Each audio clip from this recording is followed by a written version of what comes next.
I think the key here, and the reason why I love this method, is that the action and the proof is coming before the statement or the feeling. So you might be doing lots of things in your life that suggest that you're smart, that suggest that you're capable. You might be doing those actions and not have the feeling yet. But once you put your awareness on those actions and what they actually mean about you, suddenly that feeling and that identity starts to solidify. Instead of with an affirmation where you're just saying the thing and not really buying it because you have no reason to, you're actually working backwards, starting with the proof that your brain is actually going to buy and believe about yourself. You don't want to know how long it's taken me to set up the shot. We're filming from my car today because I haven't revealed my new apartment to you guys yet, and I want to maintain the integrity of my moving series. So I got myself a little Alfred matcha, and I'm really excited for this video because I feel like it's been a minute since I just like sat down and did like a sit down talking video talking about a specific topic, and I really was feeling passionate about talking about this because my confidence is one of the areas that I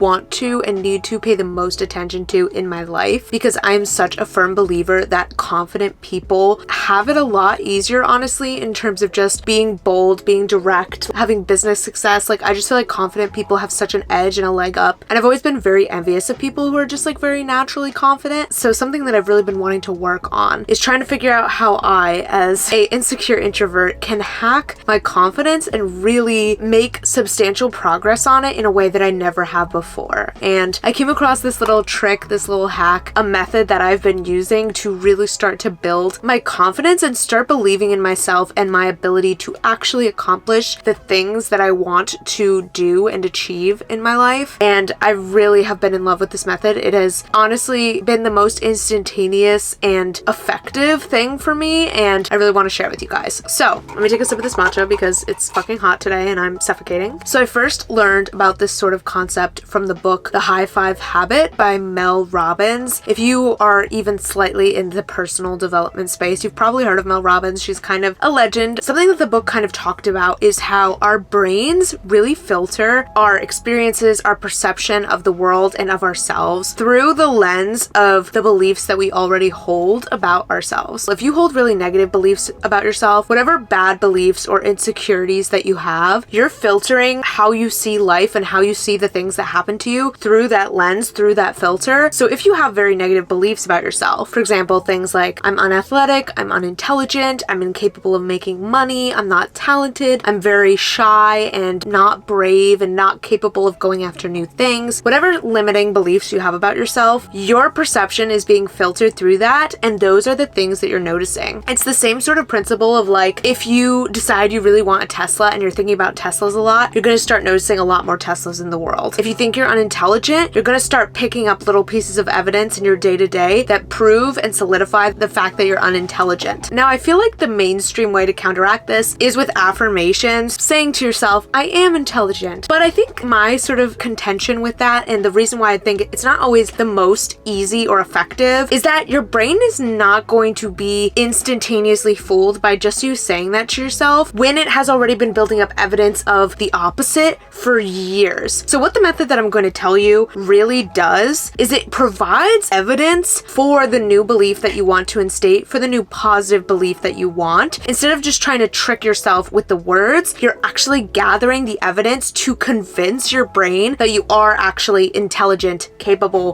of making money, liked by your peers, popular, attractive, whatever you're trying to change your belief about and become more confident in. So here's what I've been doing. Here's the sort of method for sort of changing the way that you view your experiences and yourself. What you're going to do is at the end of a day, I want you to make a list. And this list is going to list out experiences, things that you did today, things that happened to you today, specifically experiences that suggest a positive trait or positive attribute about yourself. So you're going to list the event, and then you're going to list what positive trait or thing does that suggest about you. And when I first did this, I was so impressed because throughout my day, I'm not consciously thinking, wow, I'm doing this great thing right now. Like, this means that I'm so cool, or this means that I'm so on top of my shit, so put together, whatever. I'm not thinking like that. I don't think many of us are, especially those of us who are functioning from an insecure place or just a passive place in our lives. But once you start breaking down specifics of events that really suggest that you're doing well in life and you're accomplishing something or you have positive traits, your brain really starts to get convinced and you start to be a lot more proud at the end of every day. And slowly but surely, you're rewiring those beliefs about yourself and building confidence in your own abilities, your self-esteem, your belief in yourself, seeing that you are capable of doing good and positive things and that you're able to continue and scale that up. So let me give some examples, right? So let's say that I'm making a list at the end of the day. I might write things like, this morning I worked out. This suggests that I'm athletic, I care about my body, and I prioritize myself. I got to work on time. This suggests that I'm responsible, dependable, and a valuable asset to my company. I worked on YouTube for 3 hours. This suggests that I take myself seriously, that I am a YouTuber, that I am a content creator, which can help a little bit with that imposter syndrome, and that I am actively moving towards building my YouTube channel. I got a compliment on my hair today. This suggests that I'm pretty. One of my coworkers and I shared a really sweet moment and they really genuinely seem to be enjoying our conversation. This suggests that I'm likable, that I have friends, that I'm popular. You can kind of see where I'm going with this, right? These somewhat minuscule things that you might not think twice about regularly, when you look at them through the lens of what does this suggest about me, suddenly they are a lot more major and a lot more indicative of the type of person that you are and can be. Indicative? Is that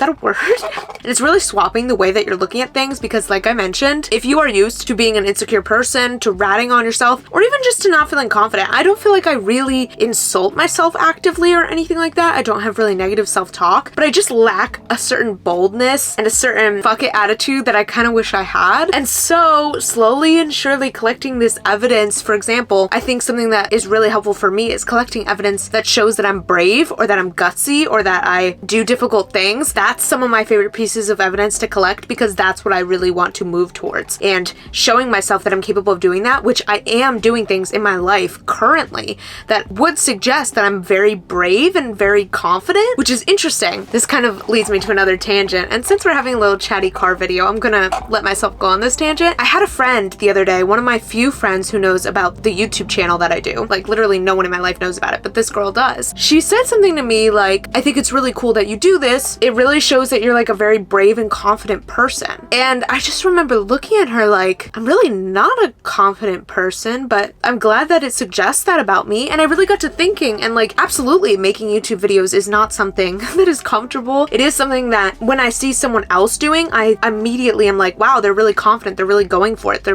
brave to be doing this. Yet I'm not applying that to myself. Even though I don't feel that bravery and confidence when it comes to making YouTube videos, that is an action that suggests that I am brave and confident. And the more that I remind myself of that, I think the more I'll start to actually feel those things. I think the key here, and the reason why I love this method, is that the action and the proof is coming before the statement or the feeling. So you might be doing lots of things in your life that suggest that you're smart, that suggest that you're capable, that you have financial abundance, whatever. You might be doing those actions and not have the feeling yet. But once you put your awareness on those actions and what they actually mean about you, suddenly that feeling and that identity starts to solidify. Instead of with an affirmation where you're just saying the thing and not really buying it because you have no reason to, you're literally just convincing yourself of something that you've for years not considered a reality about yourself. Instead of doing that, you're actually working backwards, starting with the proof that your brain is actually going to buy and believe about yourself. My camera's overheating. Oh my god. Well, we're gonna keep this video short and sweet because my camera's overheating. I'm excited to be back filming videos again. I took quite a hiatus. My mental health has not been the best, but this felt really good and I hope that you guys enjoyed it and got some value from it. I really do think that this just like list making method is going to be a game changer for me, and I hope that you guys put it into practice. Also, if you are new here, hi, my name is Brielle. You should totally subscribe. I post lots of personal development content, productivity, post-grad lifestyle. If you're into any of that, definitely subscribe. Okay, I'll see you guys in the next one. Bye.